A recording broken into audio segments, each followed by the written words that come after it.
Welcome in, everyone, to another edition of Bayou Bets here on bet.nola.com. Zach Ewing along with Jim Derry and Spencer the Guru Urquhart. And it is Monday, June the 6th. We are powered by Caesars Sportsbook, and we are here to recap the weekend for you. We'll talk a lot of NBA Finals as we go forward. We'll also talk NCAA baseball regionals. I'd like to remind you that you can bet them all on our partner, Caesars Sportsbook. And if you sign up now, you can get $1,500 in bet insurance, up to $1,500 in bet insurance on your first bet. So for new users, go to NOLA.com/Caesars and get up to $1,500 on that first bet if you're a new user. If you lose, you get another crack at it. And that's a pretty good deal. So we encourage you to do that. And in the meantime, I know a lot of you are probably watching the LSU baseball game. Right now, it's 3-1 guys in the third. And in fact, Cade Doty, the Denham Springs boy, just hit a home run just as we spoke. It's now 4-1 LSU in the bottom of the third. So a good start for the Tigers. Yeah, it was. It looked like it was gonna be shaky for a minute when leadoff hitter for Southern Miss, first leadoff home run all year for the Golden Eagles, blast one, and McCall Hilliard has kind of settled down a little bit. His curveball is working. He looked like he might not get out of the second inning, but he's settled down real well, and he's pitched well since then. Yeah, and I think the plan with him, he threw, I think, 55 pitches on Friday. The plan with him is to maybe get 3-4 good innings, another 55 to 60 pitches today, and then go to the bullpen. Southern Miss, by the way, went back to its Friday starter too, who I believe is out of the game now, Tanner Scott. He's from Zachary. And this is where I won't get on my soapbox too bad, but if you threw 105 pitches on Friday night, there is no way in hell you should be allowed to come back and pitch 2 days later. I'm sorry, it should not be done. I know the coaches want to win. The kids want to do it. It should not be allowed by the rules. What is that noise? 21 and 22-year-old kids, Zach. That's exactly why, Jim, because studies have proven again and again and again that overuse in an arm. It's not like you're doing this all year. You're only doing it for a weekend or maybe 2 weekends. It's again and again and again. These guys more likely to suffer arm injuries later in their career. You're costing them possibly hundreds of thousands, possibly millions of dollars. I mean, who knows? Hope maybe I'll get lucky, but it should not be allowed. If you threw over 100 pitches, you're done for the weekend. Sorry, that's the rule. And because they the were coaches done for the weekend, it's not the weekend anymore. It's 3 days later. They do it in the major leagues all the time in the playoffs. The playoffs, anything goes. They do it all the time. There's number no difference one between to me a 21-year-old kid and a 30-year-old dude. There are two huge differences. Number one is the maturity of the arm and the joints. That's part of it. Listen, you can argue against science if you want to. That's what the science shows. Okay. Number two, science is wrong quite often. Study after study after study, Jim. Study after study after study. Everybody agrees on this. Number two. Not everyone. The 31-year-old. When Max Scherzer does this in the World Series, if Max Scherzer blows out his elbow, he's made hundreds of millions of dollars in his career, right? This college kid still costs him potential hundreds of millions. This college kid hasn't made anything and has to do what his coach tells him to do. The coaches are incapable of being the adults. I will die on this hill. You can die on it all you want, but I bet you if you ask McCall Hilliard's dad, he wants him to be, and the answer is yes. And so the only two people that matter is McCall Hilliard and his father, and maybe his mother. Other than that, it doesn't matter what you think. Or I think. I mean, and McCall Hilliard, again, just to be clear, 55 pitches is a different story than 105 pitches. He's had 2 days rest. That one's borderline to me. Okay. I agree. But 105, we're talking about a different thing. But anyway, I'll get off my high horse. LSU is winning 4-1. They're going to the 4th inning in Hattiesburg. We will update you at the end of the show. But we do want to spend some time on the NBA Finals. In a few minutes, we have Rachel A. Demita of Caesars Sportsbook. She's a brand ambassador and a host and producer for Caesars and a big basketball fan. Excited to have her on to talk some finals. And I'm excited to talk some finals with you guys. And here's where I want to know. And Spencer, I'll let you start since you haven't chimed in yet. You picked the Warriors. Jim obviously picked the Warriors. I picked the Celtics. They split the first 2 games of the series. Each team used a huge run basically to put the game away. 17-0 for the Celtics in the fourth quarter of game 1, 25-2, I think it was, between the third and fourth quarters of game 2 for the Warriors. Made it a blowout. Are you more or less confident in your pick after 2 games, Spencer?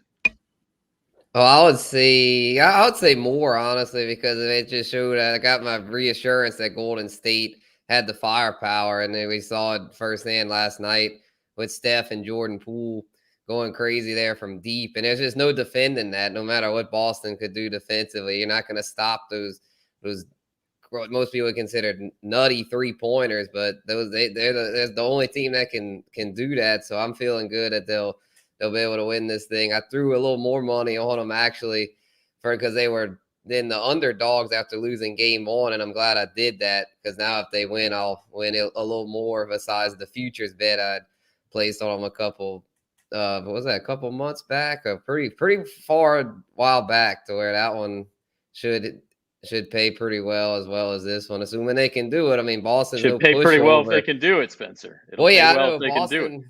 I will acknowledge Boston is tough, that it's not over per se, but I'm definitely feeling good about this Golden State play because they're just too much. They're too much for Boston, man. And Boston doesn't have the offensive fire to keep up. All right, Jim, are you feeling? I mean, because, and the reason I ask this, you can look at it both ways, right? Like the Warriors lost home court, but they also looked real good in game 2. You're always warning against overreacting to individual results. Are you more or less confident after 2 games? Exactly the same. I wouldn't say I'm any less confident or more confident. I mean, if I had to pick one, I'd say maybe a little bit less confident because of the way that they allowed Boston to make the run in the fourth quarter. But I still think it's going to be Golden State. I still think they could win it in 5. I don't think they will, although I did put a little bit something on it at plus 750 today to win in 5. But I still think Golden State is by far the better team.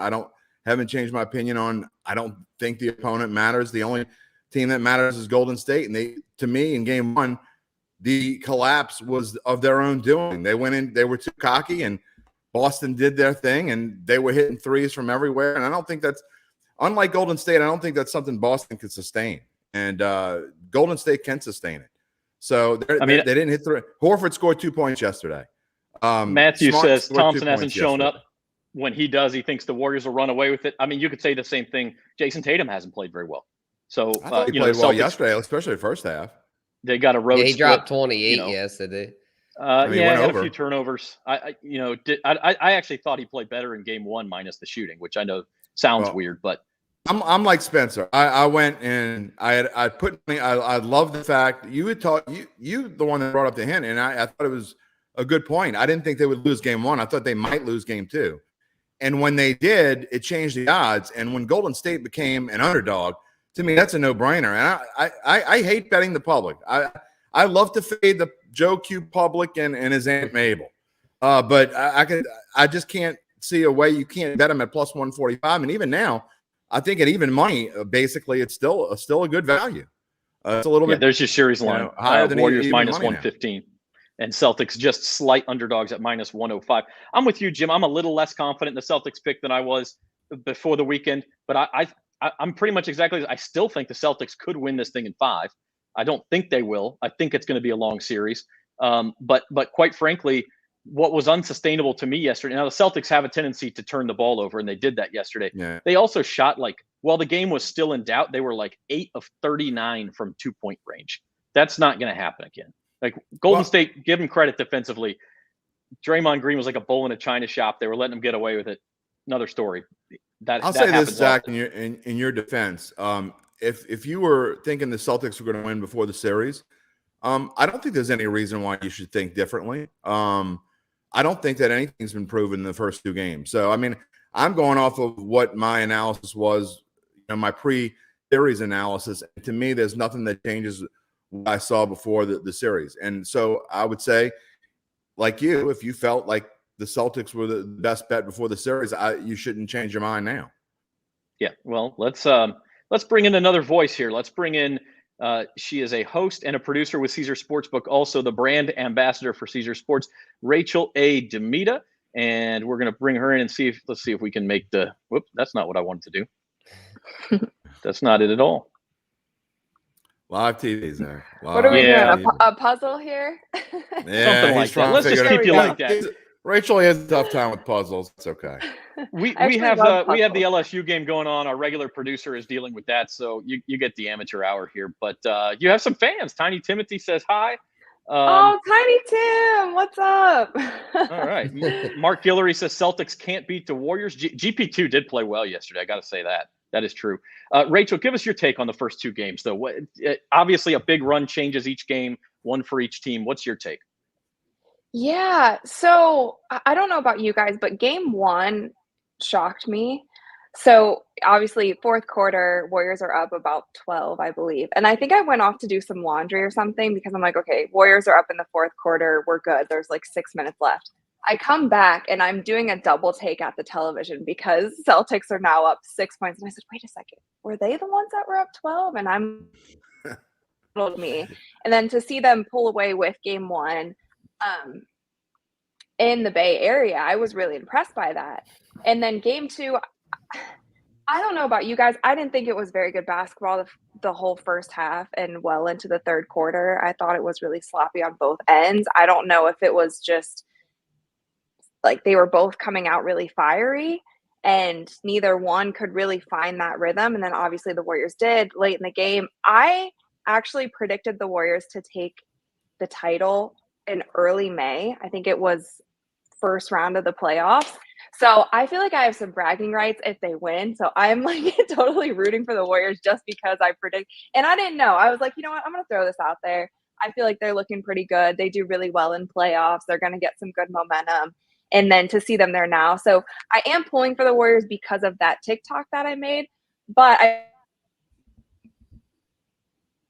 the way that they've been able to bounce back multiple times throughout the season and the beginning of the season, and then obviously being in the play-in tournament and battling through that. And none of their series up to now have been an easy road. And they've shown a lot of, resilience in that, and they're a fun team to watch. So I guess that's kind of my take. I'll see how they do in Boston, but I think the Warriors in general are a lot more composed. And we actually, I'm doing a Twitter Spaces show with the NBA. We interviewed Andrew Wiggins before game one, and then we interviewed Andre Iguodala before game two. He didn't end up playing in game two, but he was just like super chill. And, we kind of asked him, were you shocked by, the kind of firepower that Boston brought out? And he's like, it's nothing we haven't seen. So I think that there's just this cool, calm, and collected confidence in the Warriors. And so my long-winded way of telling you how I feel about the finals right now. No, that works. I think we're similar in that I'm not a Celtics fan, but I got pride on the line now. You know what I mean? Like I picked the Celtics back in February. They came this close. They got to finish the job. And I think Jim has kind of become the counter to that. You can't stand with what's going to come your way if it goes 7 games and it comes to the fourth quarter of game 7, I don't think either one of us is going to have any kind of bragging rights. But if one of our teams that we have money on, as well as Spencer has money on the Warriors, and he too bet them early April, I believe, right, Spence? Yeah, I think right around the time when Rachel said she bet them like around that first round series, and they dominated Denver. I was like, man, they made the Joker look silly. I was like, they're the real deal. They're gonna make a deep run. Yeah. So we're gonna give Zach some grief if the Warriors, and vice versa. He's gonna give us grief. I think we have like a half a po' boy on it or something. I don't remember. I think I'm gonna be out of town when the finals end. I got to find a way to go figure. Get on my phone and come in and either take my punishment or take my victory lap. One or the other. You're gonna have to find a way to get on. You're watching Bayou Bets on bet.nola.com. Zach, Jim, and Spencer joined by Rachel Demita of Caesar Sports. Rachel, tell us a little bit about your background, how you became Caesar's ambassador, and exactly what your role is for them. Yeah, so I've been an athlete my whole life, specifically basketball. I got a full ride Division I scholarship, so basketball has always been just a part of me. And then went to school for broadcast journalism, always wanted to get into the hosting and production space. I initially thought that I wanted to be more so in the entertainment world. I had kind of expended my time as an athlete and wanted to switch over into that space. But luckily throughout the years, I found a way to kind of merge the two. So I feel like a lot of the hosting work, production work, shows, digital series, social media stuff that I do is a crossover between sports and entertainment and the culture surrounding sports. So I was on NBA 2K TV. I was the first and original host there for about 5 seasons. That's where a lot of people came to know who I was.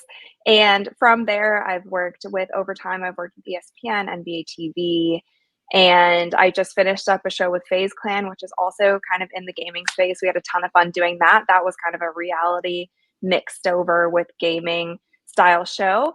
But Caesars, actually, I had a meeting with them sometime last year, and I had always just thought of Caesars as obviously the entertainment side that, you know, when you go to Vegas and you stay at a Caesars hotel or they have different concerts and those types of things going around, I didn't necessarily think of Caesars as being that interested in sports, to be fair. And so when they were coming out with the sports book, I sat down with a few people there, and the vision sounded really cool. And they wanted to build a team of talented individuals that all, you know, shared a love of sports, but also could do different things. And so obviously myself, the Manning family, they have Trey Wingo, Kenny Mayne. So a lot of people from different walks of life, people who love different sports. I feel like I was given the role of covering most of the basketball things and creating content around that, which is obviously my specialty and something that I love.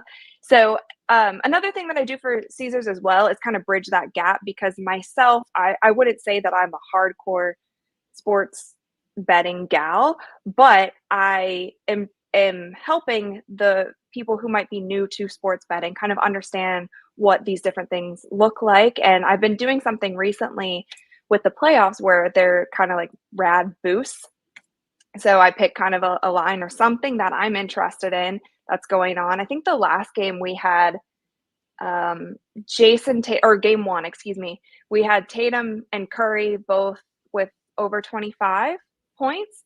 So just little things like that. And then if you bet on that, then you get a boost. And obviously the people who handle the numbers at Caesars Sportsbook do a better job telling me what those exact numbers will be. But I've been able to, you know, help them come up with these different creatives and cool things that people can bet on during the finals.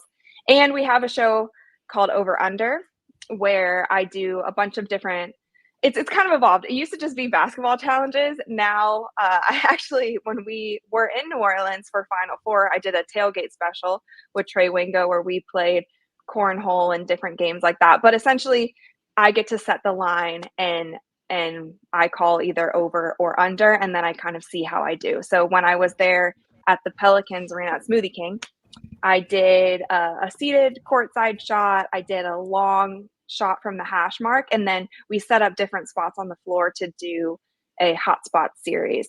So that's another way that kind of introduces sports betting in a way that isn't so intimidating for somebody who might just be starting to get into it. And it's like a fun series where you learn about overs and unders and kind of how they work, but we get to, you know, have fun at the same time. So that's what I'm doing now with Caesars Sportsbook. Absolutely. And it's something I think we try to be too, is you try to talk to the people with some gambling experience, the degenerates like Jim Derry. You also try to talk to the beginners who maybe have never done it before and want to get into that space. And so that is true. And the interesting thing, I think a lot of people don't realize that the odds can kind of tell a story, right? And we talked about that with the finals, where the Celtics were favored. Then the Warriors were favored. Then the Celtics were favored after game one. And now it's back to, as we showed earlier, it's just about dead even. The Warriors are very slight favorites right now at minus 115. And if you, but you have to teach people what these numbers mean before you can tell that story. Can I tell you guys a funny story about when we were in New Orleans? Please do. So we got courtside seats and they were playing the Celtics. And one of my fans was there in the arena, and I was like sitting courtside, and he kind of like called out and he was like, Rachel, Tatum over under 30. And I said over for sure. And then I was like, crap, I don't know if I should have said that. And so the whole game, because then I was like, if I told this guy wrong, I'm going to feel so bad. Anyway, I think he ended up having like 36 or 37 points that game. And so we were good. But I just thought that was like a cool moment for a fan to kind of be in an arena with me, know that I was there with Caesars and call that out. And then to see them kind of place that bet again, I don't know if I'm really even allowed to do that, but it was a cool moment. And then obviously they won their bet. So I didn't get to see them after they called that out, but I'm sure they were happy. All right. Well, having said that, give us a pick for game 3. I was a little surprised. I'm the guy who picked the Celtics. I was a little surprised this line was as high as it is. This is Wednesday night on ABC. It's Celtics by 3.5. I was thinking to be more in the 1.5, 2 range myself. Yeah. Honestly, I would still go with the Warriors solely because they've been here before. And also the Celtics kind of have a better road record. Am I wrong? No, not at all. That is true. Yeah. So 8-2 on the road, or 8-3 now on the road. Yeah. So I don't know why that is necessarily. Have been in this situation before, and I think them going into a hostile environment, I think that they'll be okay. And talking a little bit earlier about Klay Thompson kind of not being fully in his rhythm, I don't feel like the Warriors in general are in rhythm that they can be in. Obviously, in game 1,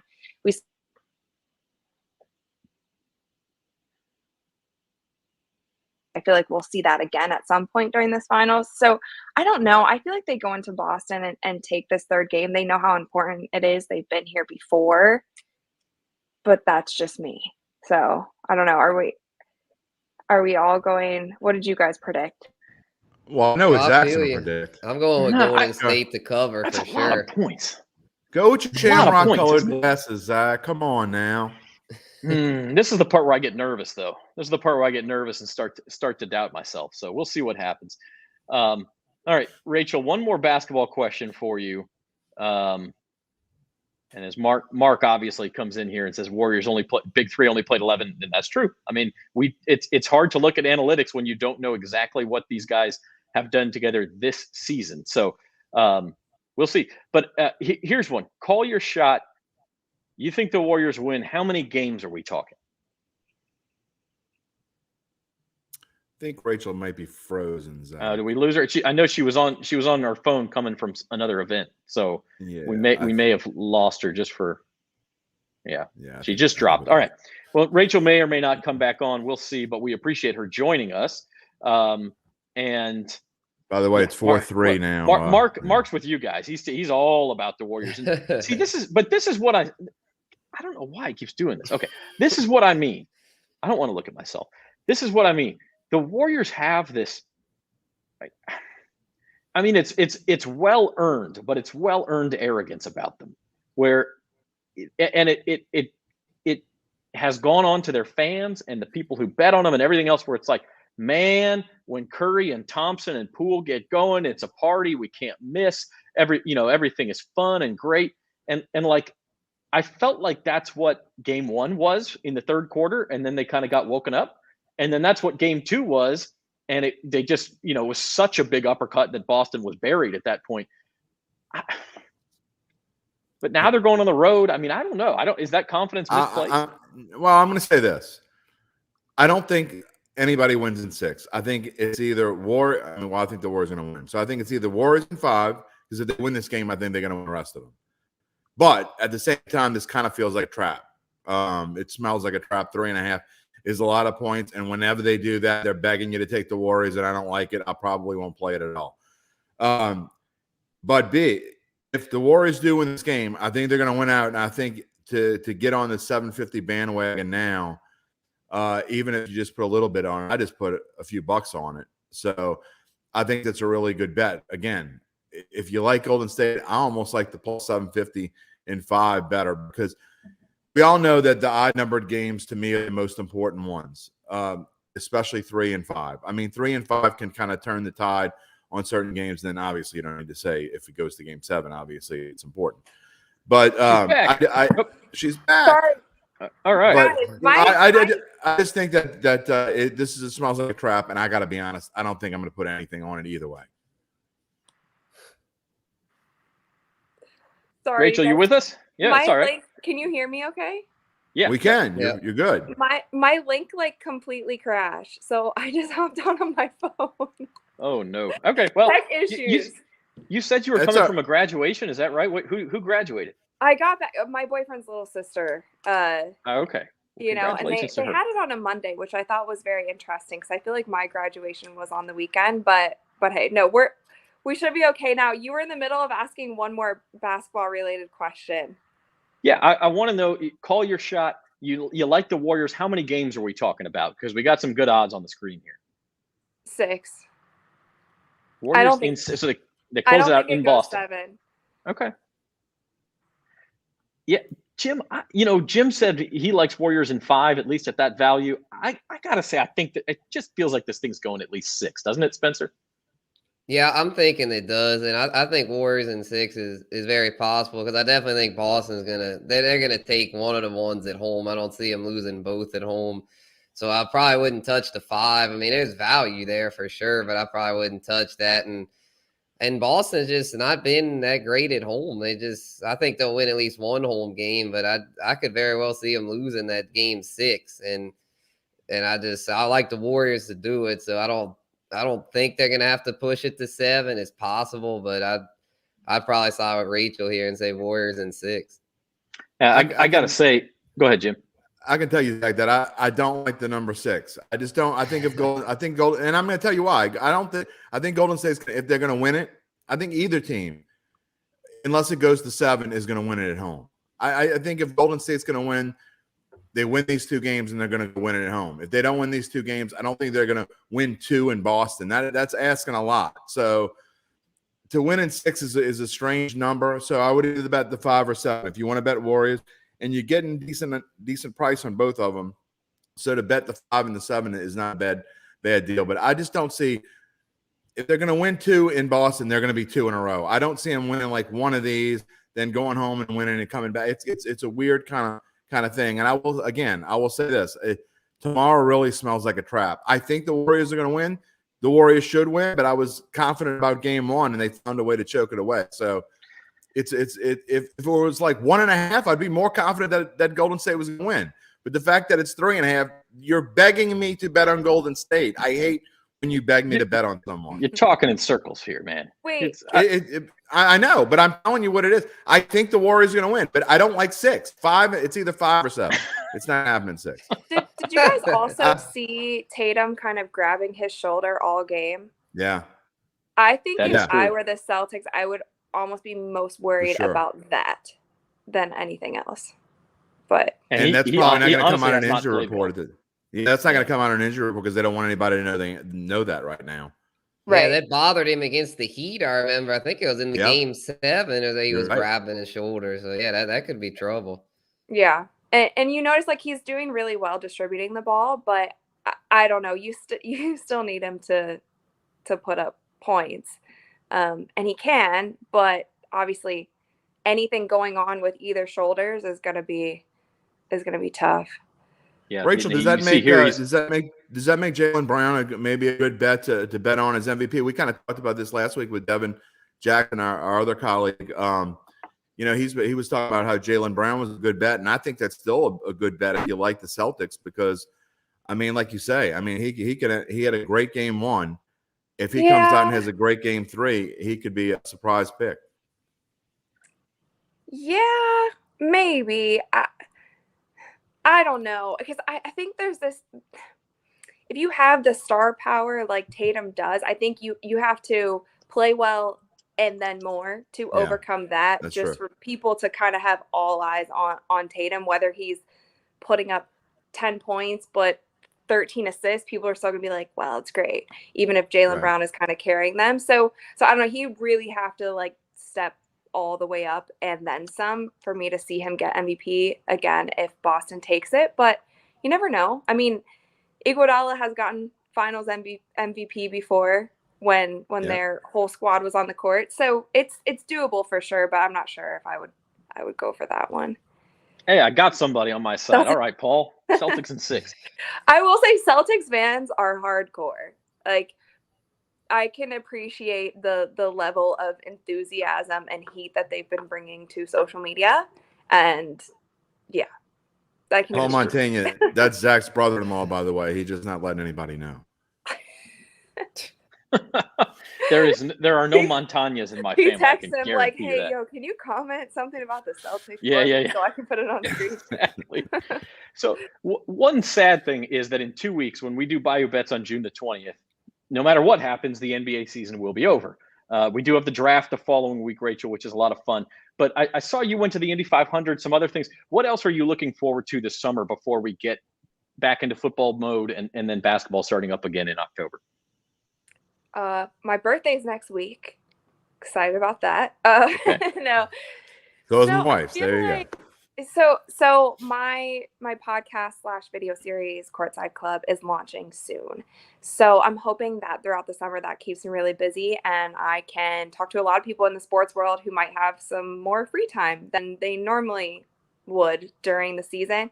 But I don't know. A lot of the summer sports, obviously we've had Olympics last summer, which kept me really busy. But I just kind of, keep up with the NBA news in general and take a little bit of time.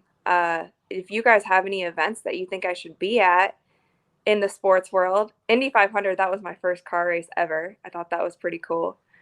But Yeah, I how don't was know that? it was cool. I didn't know what to expect at all. So the fact that I got to go on the racetrack and see the cars before they went was pretty cool to me. It was really loud, which I was warned about. But otherwise, I thought it was cool. And then there was this red flag call at the end, which I didn't know what that was. So obviously, I go straight to social media. My fans got me covered. I said, guys, first Indy 500. What does this red flag mean? Because all the cars were stopping and there's only like 5 laps left. So I was like, we're almost done, So it ended up being an exciting finish. And so I was grateful for that. Got to take a picture with the winner after.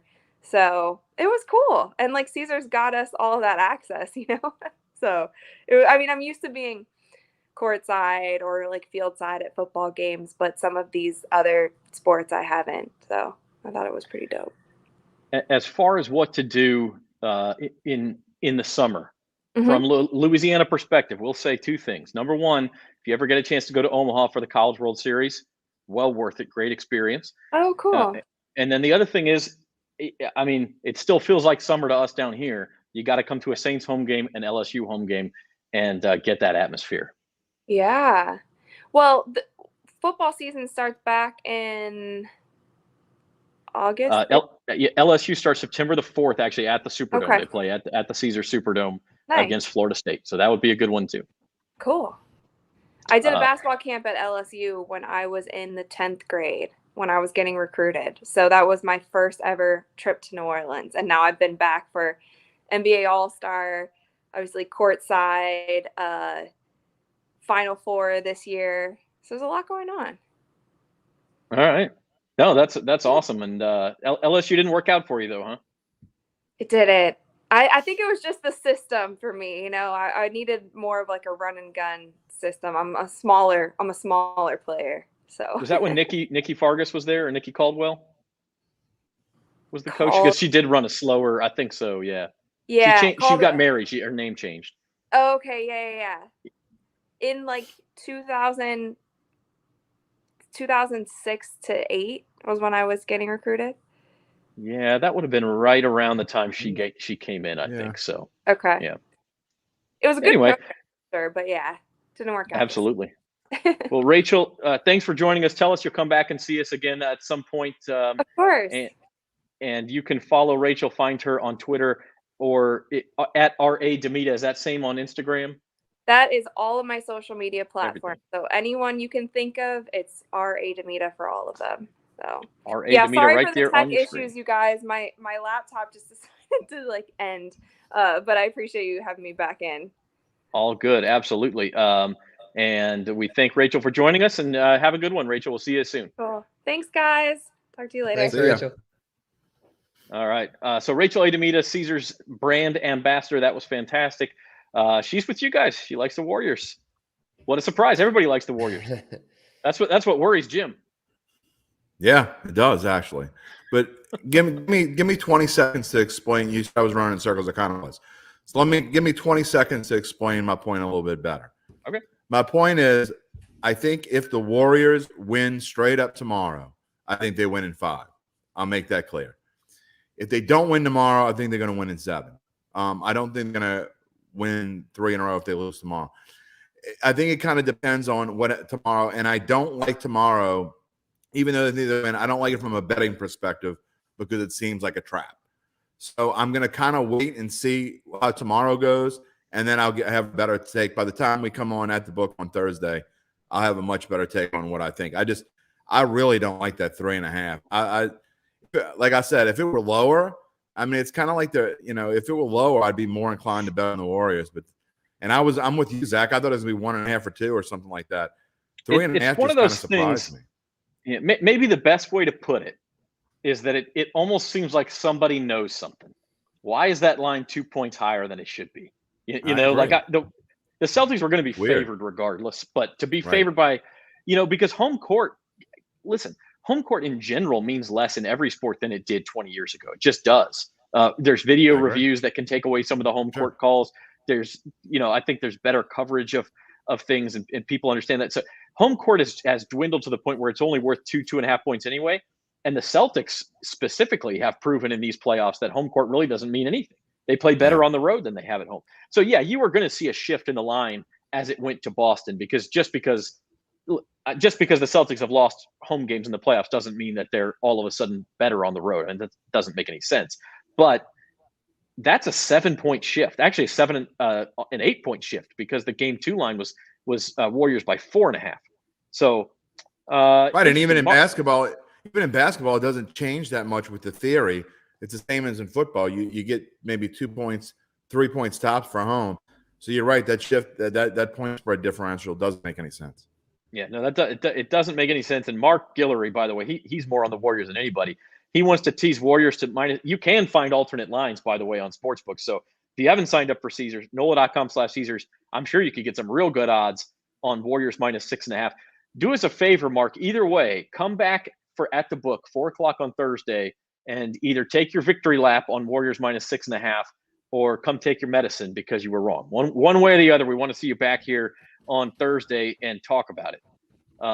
It's going to be interesting. The one thing I hate, and I get why they do it, the 2 off days in between every single game. I think games 3 and 4 are the only ones where it's just one day. It's forever to wait. You lose the rhythm of the series. I wish they would just play every other day. It's harder when you got to fly across the country, though. Yeah, but like between games 1 and 2, they were just sitting in San Francisco. They didn't have to fly anywhere. I agree with that. So I don't know. But yeah, Mark, come back. It used to be, Zach, that the NHL, the Stanley Cup Finals were the same time as the NBA Finals, or they were close, and so they would try to schedule them so where they were every other day, so they wouldn't butt up against each other. I don't think it matters as much now, and the NHL is still in the conference finals anyway. But that's why it used to be like that. Now today, I can't explain it, but they try to stay away from butting up against each other if they can.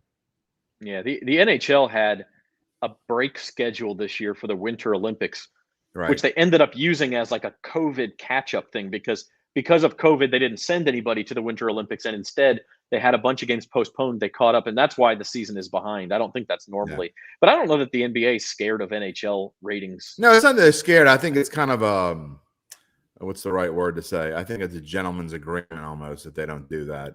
I don't think that they're scared of one another.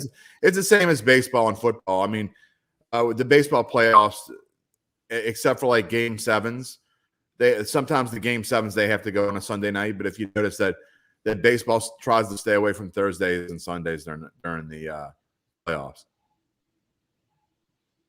Spencer, game 3 on Wednesday. What are you thinking? I don't think 3.5. A lot of points. Pretty tempting to take the Warriors. Yeah, definitely. I'm tempted to just go ahead and take the money line, because the way I kind of see it playing out is I'm thinking Golden State carries the momentum from game 2 and it is game 3. Then I think Boston comes back in game 4 and evens it up. But then after that, I think Golden State will be able to pull away from there, take game 5 in their place, and then be able to take game 6 to end it. We'll see, but I'm feeling pretty good about them for game 3. Yeah, I mean, like I said, there's 2 points of view here, and one is, if you backed Golden State, you can sit there and say, listen, if they didn't have a bad fourth quarter in game 1, they'd be up 2-0. They've dominated, which Draymond Green I don't want to get into it too much. He should have been ejected from last night. That should have been a second technical foul. Like, I'm sorry. In any other game during the entire season, that's a double technical, and it would have been his second tech, and he's gone. And instead, he stays in the game, and he's bowling over guys, and they're not calling offensive fouls. Like, if they're going to let him play like that, Golden State may very well win in 5. I happen to think that it's in the NBA's best interest that this thing is 1-1, and then the Warriors played real well in the second half, and the Celtics played poorly, got away from them, and it just went, the Warriors are going to win that game 2 anyway. But Draymond Green after game 1 says, well, we dominated for 42, 43 minutes. You were losing at halftime, man. After 42 minutes, you were up by 3 points. What are you talking about? You were dominating. Like, this whole idea that they should be up 2-0. You lost by 12 points. You don't get to make that argument. I agree with that wholeheartedly. But I'll go back to something I said before the series even started. The NBA is notorious for whatever team needs the game more than the other one. They're notorious to lending them calls beyond way more than any other sport. I mean, football, it doesn't matter because it's a single game elimination sport. But baseball to some degree, but basketball is the worst. NBA is the worst at they'll do anything they can to get a 7-game series. Anything they can. I mean, sometimes they just can't do it. But I mean, I agree with you, Zach. I mean, I think Draymond should have been ejected.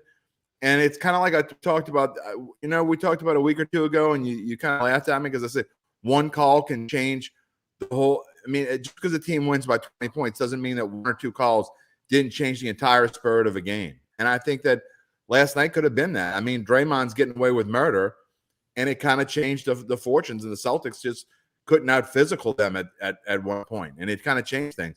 But I agree with you the way that the game was called last night. I mean, Mark again, who's beaten the Warriors drum over and over and over again here in our comment thread. Like, he is right, though. Draymond is an offensive liability, and in some cases, the Warriors are better without him. Their floor spacing is better. That we saw that in the Mavericks series. He fouled out of game 2, and that's when Golden State went on their big run. So, there's different ways you can look at it. I agree with you, and I think that's the reason why I think these teams split 2 in Boston as well. I think it's 2-2. Could be coming back to San Francisco. I guess game 5 will be next Sunday. So next Monday, a full week from now. We'll be talking about it on Bayou Bets next week. So, and by the way, Bayou Bets next week, we have Trey Wingo on to talk U.S. Open as well, U.S. Open golf. So that'll be a lot of fun. Let's check back in with LSU before we go. 4-3. It is 4-3 LSU. They just went to the bottom of the 5th. Southern Miss threatening in the top of the 5th, but comes away empty. They did get a couple in the 4th inning, and it's 4-3 LSU. So they're halfway home. Off the closer. And they've been using the closer. Listen, 12 outs, a lot of outs to get right now at this time of season. If you're LSU with a 1-run lead, they're going to have to score some more. And one of our best bets, by the way, but one of our best bets, Spencer, by the way, today was a parlay, which I bet every game in this regional, LSU money line and the over. And that's not because I think LSU was going to dominate or anything, but my logic was if LSU wins, it's going to be because they're winning a slugfest. And they did it against Kennesaw State. They did it the first time against Southern Miss. And if they had been able to beat Southern Miss last night, it would have been a slugfest as well. And so I've gone 2-1 on those parlays. I'm mad at myself because I didn't get to the app in time to bet it today, but it's 4-3. If they go on to win this game, it's almost certainly going to go over the 12.5. Like you said, Jim, they're going to need 7, 8, 9 runs to win this thing. Yeah, I'm glad I made it the best bet because it's looking good so far. Hopefully they can keep racking up the runs there, and the Tigers can hold on because it was parlayed them to win with the over 12. It actually it shifted from 12.5 to 12, like right before I did the best bets. I was like, even better. Gives it a little that means if they win 7-5 or something, you get we still cash. So we're good on that. Degenerate. Hey, get out of here! You told me you never bet on USFL. They had nothing to play, stuff like that. I just like them. I never bet. Never bet. I did it for best bets. MLB was only a 6-game slate. Yeah, it's a week dot.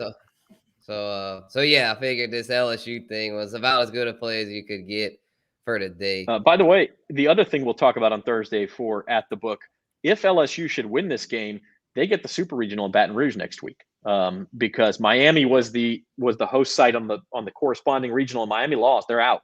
It's Ole Miss or Arizona, and LSU ranked higher than both of those teams, so they will get it at home if they can finish off Southern Miss. Again, it's 4-3, bottom fifth, and it's on ESPNU if you've got that channel, or I'm sure you can find it on the radio or read about it on the Advocate.com. You sure it's the bottom of the fifth? I have the top of the fifth. The app I'm looking at says 4-3 LSU, bottom of the fifth, but okay. Well, I mean, I don't know how far my TV is behind, but because LSU is batting as the home second team. They have last bats. No, I know, but Southern Miss is batting right now on my TV, and they got runners on second and third with 2 outs.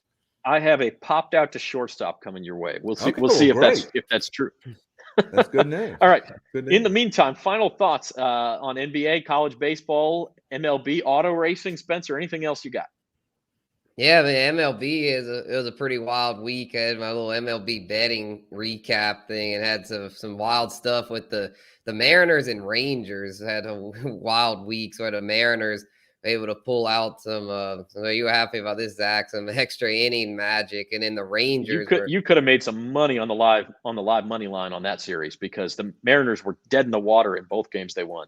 Yeah, and then they came back and they were like the heroes there. And then the Rangers, the bad beat specialists, just kept blowing games. They had blown another one to Tampa Bay earlier in the week. So had a lot of extremes from that standpoint. And then the Yankees were undefeated for the week, and then the Angels were winless for the week. Crazy how the things are trending right now. The Angels have it's just falling apart once again, man. I'm starting to wonder, but I know if Mike Trout, he puts up statistics, but I'm starting to wonder about his leadership because it just seems like every year that team collapses at some point. Yankees went 7-0 this week, allowing 5 runs total. That's impossible. I mean, I know the run scoring is suppressed this year, but that's impossible. Tigers can't hit. Well, it was the Angels too, though. I mean, it was Tigers and Angels. They could not score. Jim, final thoughts from you. I'm looking for. I've already started working on golf. The golf's back in Canada this week for the first time in 3 years with all the COVID stuff. I was watching yesterday, and they were showing how the defending champ is Rory, and he looks like so much younger because it was 3 years ago. Even though it's the week before the U.S. Open, but it's a really interesting star-studded field. So this is going to be another interesting tournament. Golf has been fantastic so far this year. And, Billy Horschel came kind of out of nowhere to share 2 great rounds on Saturday and Sunday. So I'm looking forward to see who this week's upset winners are. And they have some decent prices on U.S. Open betting. I mean, now may be the time to start looking at that. And as I mentioned, we'll talk to Trey Wingo next Monday on his takes on the U.S. Open, which is at Brookline in Massachusetts. And also shout out to Uncle Big Nick, by the way, won $10,000, $10,000 on DFS Golf yesterday for the 4th round showdown there at the Memorial. So congrats to Uncle Big Nick, one of our viewers and friends. You do 300 lineups. You call him a friend, Jim? Oh yeah, he's a friend. I give him a lot of hell, but of course he's a friend. But I'll tell you this: when you do 300 lineups a week for like 100 weeks in a row, you're bound to hit one of them, right? If only it were that easy, man, we'd all do it. Because I guarantee you, he's in the black. I don't have the money to do it. That's the problem.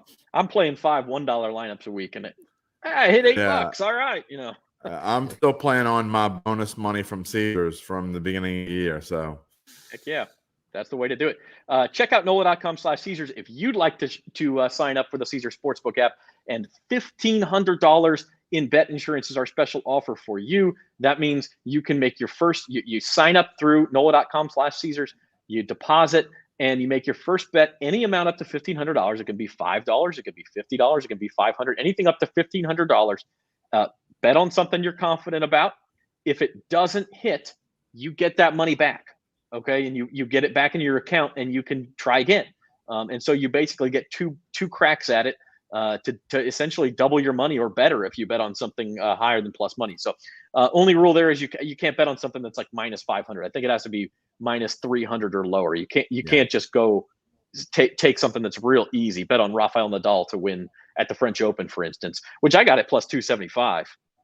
Don't know how that happened. That's the easiest bet in the world. But so you can't bet on anything that's crazy low. But you go take a shot at it. If it doesn't work, you get that money back in your account, and you can go ahead and keep playing. So that is it for us, and we'll see you Thursday for At the Book, 4 o'clock, right here on these same social media channels. We'll be talking NBA Finals Game 3. We'll talk a little golf. Hopefully be talking LSU in a super regional. Let's see, they got 1 on, 1 out in the bottom of the 5th. They're up 4-3 on Southern Miss. So until next time, our thanks to Rachel A. Demita of Caesar Sportsbook, and for Spencer the Guru and Jim, I'm Zach Ewing. Go Dubs. And we are Mark Guillory already took care of that for us today. But we will see you next time on Thursday, everybody.